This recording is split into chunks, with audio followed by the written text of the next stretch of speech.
वालेकुम नाज़रीन, कल्याण न्यूज़ में मां यहाँ गुलाम अब्बास फलंगी। पेश आहिनि हिन वक्त जूं हेडलाइन। इसराइल गिज़ा ते बाहि ऐं बारूद जी बरसात करे छॾी। इसराइली फ़ौज हथे खाली फ़लस्तीन ते गुज़िरियल राति 2500 हमला कया, जंहिंजे नतीजे में वधीक 280 फ़लस्तीनी शहीद थी विया। इसराइली वेशाणी बमबारी सबबि गिज़ा खंडर बणिजी वियो। इसराइल गिज़ा शहर जे उत्तर, ओलह, मग़रिब ऐं ओभर खे निशानो बणाईंदे वॾा हमला करे रहियो आहे। इसराइली फोर्सिस राब्तनि में रंडक विझी ज़ुल्मनि ते पर्दो विझण जी पुरकोशिश कई ऐं इंटरनेट सर्विस मुअतल करे मुकमल ब्लैकआउट करे छॾियो। इसराइल बेघर फ़लस्तीन जे पनाहगाहनि खे बि न बख़्शियो। 3 पनाहगीर कैंपनि ते बि बम वसाया विया।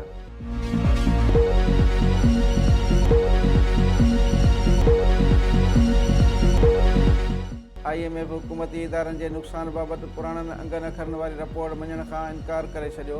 आलमी मालियाती फंड IMF हुकूमती इदारनि जे नुक़सान जी ताज़ी रिपोर्ट तलब करे वरिती आहे। ज़रीअनि मूजिबि IMF मशन नाणे वारी वज़ारत खां हलंदड़ माली साल जी पहिरीं टिमाही ताईं हुकूमती मिल्कियती इदारनि जे नुक़साननि जी ताज़ी रिपोर्ट घुरी आहे। IMF हुकूमती मिल्कियती इदारनि जे नुक़साननि ते पुराणनि अंगनि अखरनि जी रिपोर्ट मञण खां इनकार करे छॾियो आहे, जॾहिं त नाणे वारी वज़ारत IMF खां डिसंबर 2023 ताईं रिपोर्ट ॾियण लाइ वक़्तु घुरी वरितो आहे। ज़रीअनि ॿुधायो आहे त IMF mission central monitoring unit team खे पंहिंजी पहिरीं जाइज़ा रिपोर्ट ॾियण जो मुतालबो कयो, जंहिं ते इख़्तियारनि तरफ़ां ॿुधायो वियो आहे त हुकूमती मिल्कियती इदारनि जी नवनि अंगनि अखरनि जी जांच करे रहियो आहे। ज़रीअनि मूजिबि पाकिस्तानी इख़्तियारनि तरफ़ां IMF वफ़द खे ॿुधायो वियो आहे त हुकूमती मिल्कियती इदारनि जे नवनि अंगनि अखरनि बाबति रिपोर्ट जल्द मुकमल करे वठंदा।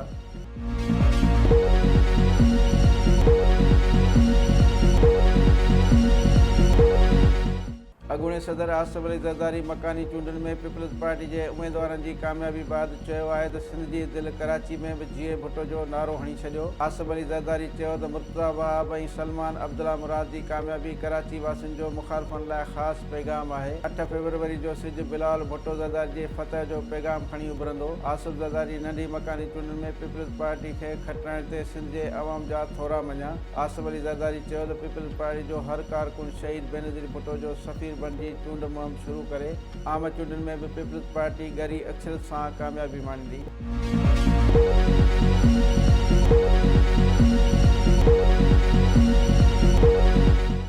नून लीग जे क़ाइद मियां नवाज़ शरीफ़ चयो आहे त तरक़ी जो सफ़र जितां रुकिजी वियो उतां ई शुरू कंदासीं। पाकिस्तान खे एशियाई टाइगर बणाईंदासीं। नवाज़ शरीफ़ वतन वापसी खां पोइ पहिरियों भेरो मॉडल टाउन में पंहिंजी पार्टी सेक्रेटरिएट पहुतो। नून लीग जे सदर शहबाज शरीफ़ ऐं ॿियनि अॻवाननि संदसि आजियां कई। नवाज़ शरीफ़ सां अॻवाननि जी गॾिजाणी दौरान पार्टी जे मुस्तक़बिल ऐं सियासी सरगर्मी बाबति ख़्यालनि जी ॾेविट कई वई। नवाज़ शरीफ़ पार्टी अॻवाननि खे इलेक्शन जूं तयारियूं तेज़ करण जूं बि हिदायतूं जारी करे छॾियूं।